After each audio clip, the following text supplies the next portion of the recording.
Bom, detetives, continuando a nossa lição, nós estamos falando sobre precisamos nos vestir com toda a armadura de Deus.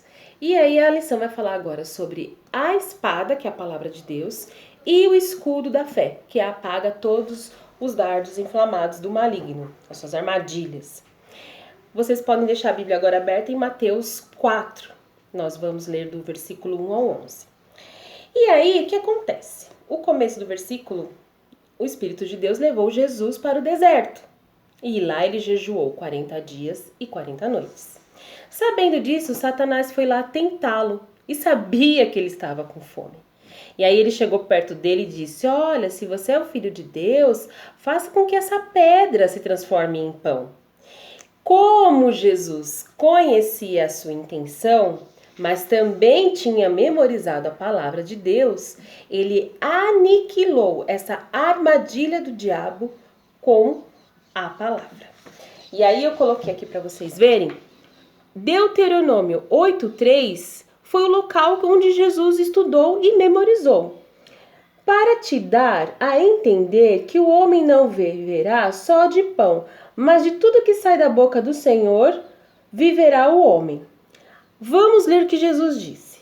Ele, porém, respondendo, disse: está escrito. Nem só de pão viverá o homem, mas de toda a palavra que sai da boca de Deus. Mateus 4:4. Então eu coloquei assim para que a gente possa entender. Jesus respondeu que estava escrito o que ele já tinha memorizado. Então Jesus, ele leu a palavra, ele memorizou e usou como para acabar com essa armadilha de Satanás. Ele parou por aí? Não, ele continuou tentando o Senhor. Se a gente ler lá no versículos seguintes, vou pular já para o 6. E disse-lhe: se tu és o filho de Deus, lança-te daqui para baixo, porque está escrito que aos seus anjos dará ordens a teu respeito e tornar-te-ão nas mãos, para que nunca tropeces em alguma pedra. Disse-lhe Jesus: também está escrito, não tentarás o Senhor teu Deus. Ah, mas pela terceira vez ele foi lá fazer de novo essa tentação com Jesus Cristo. Versículo 9.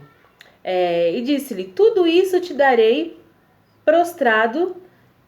se prostrado me adorardes. Então ele levou Jesus num lugar e mostrou o reino, as glórias desse mundo e falou que ia dar tudo isso para Jesus se ele se prostrasse diante dele.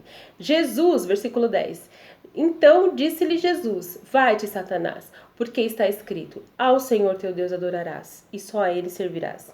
Então o diabo deixou, e eis que chegaram os anjos e o serviram. E trazendo para nós, como que nós podemos usar essa palavra de Deus, memorizando e também usá-la? Como? Um exemplo simples. 10 horas, sua mãe falou: vai dormir, chega de videogame. Porque 6 horas da manhã você tem que estar de pé. Aí você fala: ah, não mãe, você não sabe de nada. Eu aguento dormir. Olha, se eu for deitar meia-noite, 1 hora da manhã, 6 horas da manhã eu levanto numa boa para ir pra escola. Não preciso dormir agora. Eu posso jogar um pouquinho mais de videogame. Eu dei esse relato porque eu sei que quando nós estamos lá em sala de aula, a gente sempre conversa muito sobre isso. Mas se o seu pai e sua mãe os aconselharam a dormir cedo, porque no dia seguinte você também vai ter que acordar cedo, você vai ter mais disposição. E a própria palavra de Deus nos ensina assim. Em Provérbios 1:8 diz: filho meu, ouve a instrução de teu pai e não deixes o ensinamento da tua mãe. Provérbios 1:8. Se o seu pai, sua mãe, com coerência estão ensinando uma coisa boa e você realmente entende que se você acordar, dormir muito tarde e acordar muito cedo, seu dia não vai ser tão bom, então ouça o que eles dizem e pratique a palavra. Isso é ler, memorizar e praticar. Ainda tem a parte final da lição. Não percam. Até daqui a pouco.